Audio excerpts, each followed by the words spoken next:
Salut, moi c'est Daisy, j'espère que tu vas bien. Quant à moi, je vais très bien. Voilà, comme tu as pu voir dans le titre, c'est ceux-là qui auraient abandonné leur vie mauvaise qui bénéficieront des bénédictions de Dieu. Donc il ne suffit pas de dire oui Seigneur, je t'ai accepté comme Seigneur et Sauveur, mais par la suite, Seigneur, qu'attends-tu de moi? Seigneur, qu'est-ce que je peux faire pour t'être utile? C'est ça que nous devons rechercher en tant qu'enfant de nouveau.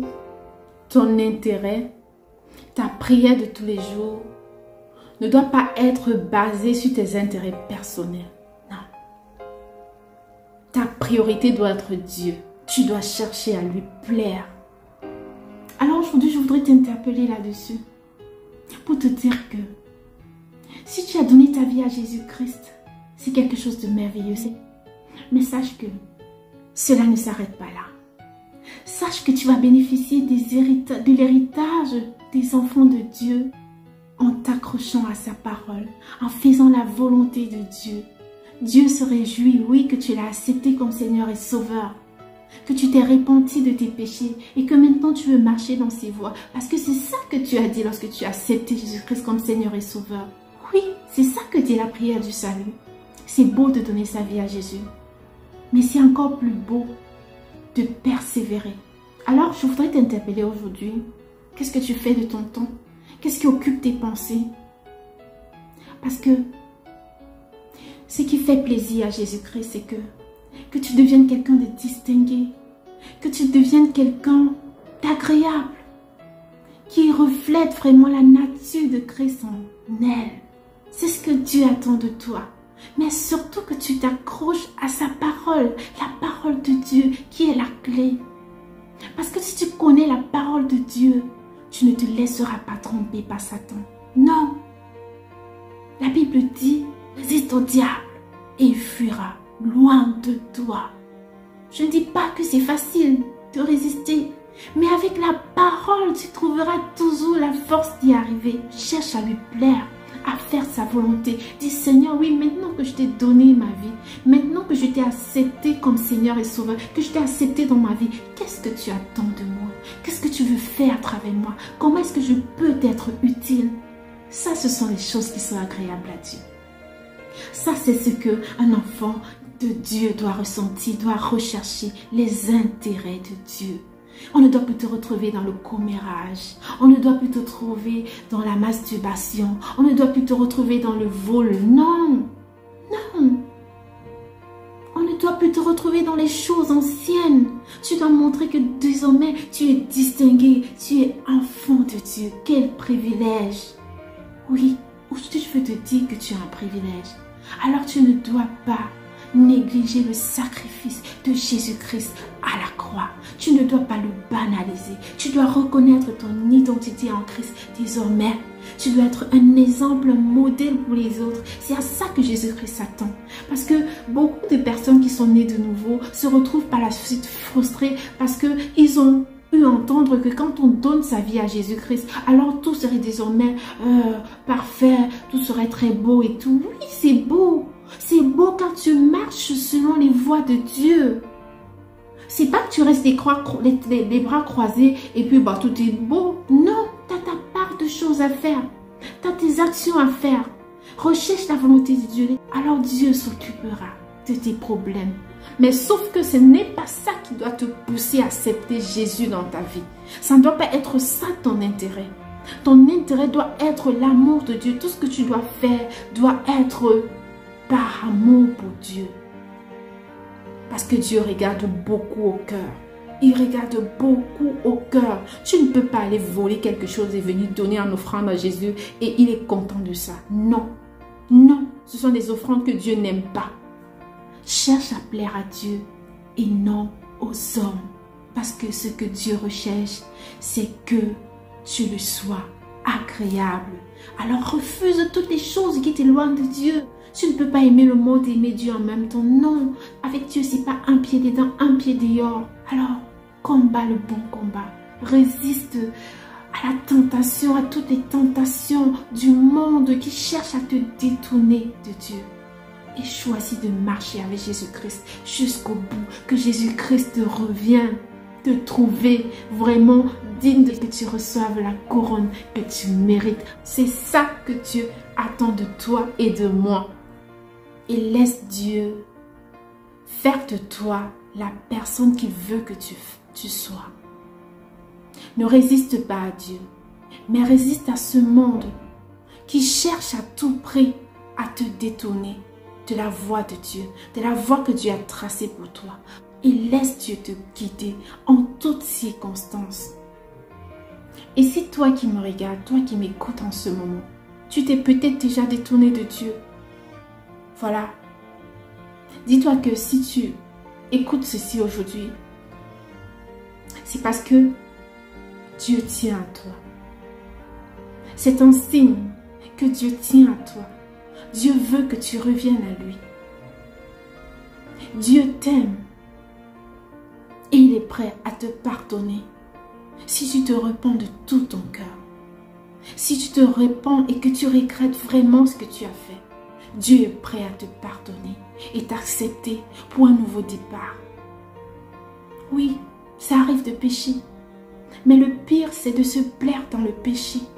Tu ne dois pas te plaire dans le péché. Quand tu as reçu Christ dans ta vie, tu as le péché en horreur. Ton zèle doit déborder pour Dieu. Alors, écoute la voix de Dieu. Accroche-toi à la parole de Dieu. Ne lâche pas ta Bible. Sois en contact avec la parole chaque jour. Mange-la, bois-la. Et tu verras comment Dieu va travailler dans ta vie. Et tu verras comment Dieu va faire des choses extraordinaires dans ta vie. Accorde la première place à Dieu dans ta vie. Alors tu connaîtras la vraie joie, la véritable paix que Dieu seul peut donner. Et tu te sentiras en totale sécurité en Dieu. Ça, je peux te l'affirmer. Tu vas te surprendre quand tu vas t'attacher à Dieu. Tu vas te surprendre tellement des choses que tu croyais incapable de faire. Tu vas faire des choses extraordinaires. Tu vas surmonter des épreuves auxquelles, avant Christ, tu n'aurais jamais pensé que tu aurais pu te surpasser à ce point. Il est écrit dans Actes 4, 13 exactement, après que Pierre eut guéri un infirme, tous purent apprécier l'assurance de Pierre et de Jean. Ils étaient étonnés, voyant que c'étaient des hommes sans études, ni préparation, mais, on le savait, ils avaient été avec Jésus. Ils avaient été avec Jésus. Si tu marches avec Jésus, tu vas éblouir les gens. Ta façon de parler, ta façon de faire, ton caractère, ce que ton quotidien va changer. Et pour cela, tu as besoin du zèle. Tu as besoin de la soif. Tu as besoin d'être en intimité avec Dieu. Tu as besoin d'être en contact au quotidien avec sa parole, de prendre du temps avec lui. Les autres vont penser en fait que c'est un temps perdu. C'est parce qu'ils ne comprennent pas. Ne t'occupe pas d'eux. Ne t'occupe pas d'eux. Fais ce que Dieu te demande de faire. Accroche-toi à sa parole et saisis-la parce que c'est une arme tellement puissante. Tout le monde peut t'abandonner. Combien de fois tu as compté sur beaucoup de gens dans cette vie et que beaucoup de gens t'ont encouragé peut-être pour un projet, pour quelque chose, et une fois que l'affaire a mal tourné, tous se sont enfuis. Chacun a fui. Mais Jésus, lui, il ne t'abandonnera jamais. Jésus, lui, ne te laissera jamais. Jamais. C'est quelque chose que je peux te confirmer. Jésus, lui, ne t'abandonnera jamais. Quel que soit ce que tu traverses, il a un cœur tellement grand, tellement miséricordieux, tellement compatissant. Il sera toujours là. Il le dit tant de fois dans la Bible. Je serai avec toi. Quel que soit ce que tu peux traverser dans ta vie, Jésus est avec toi. Aussi longtemps que tu comptes sur lui, il est avec toi. Il ne te lâchera pas. Que le monde ne te détourne pas de la voie tracée par Dieu pour toi. accroche-toi à sa parole. Accroche-toi à faire sa voix. Vraiment, je pourrais te citer tellement de versets dans la Bible. Je pourrais te lire tellement de chapitres. Mais cela ne va pas jouer le rôle de la lecture personnelle que tu vas faire en prenant ta Bible et en lisant chaque jour, en soulignant, en encadrant. Là, tu vas connaître Dieu. Là, Dieu va te parler. Là, tu vas créer une intimité avec Dieu. Et c'est sur ça vraiment que je vais terminer cette vidéo. Vraiment, j'espère que cette vidéo va être une révélation pour toi. Je sais vraiment qu'elle saura te bénir, qu'elle saura vraiment te faire prendre des bonnes décisions, quel que soit ce que le monde peut te dire, quel que soit ce que tu peux voir de tes yeux. Marcher avec Dieu, c'est le bon choix. Alors accroche-toi à lui, accroche-toi à sa parole et tu ne seras jamais déçu. Vraiment, si cette vidéo t'a béni, n'hésite pas à la partager autour de toi afin qu'elle puisse également édifier d'autres personnes. Mais avant, j'aimerais te laisser sur cette réflexion. La Bible dit ceci.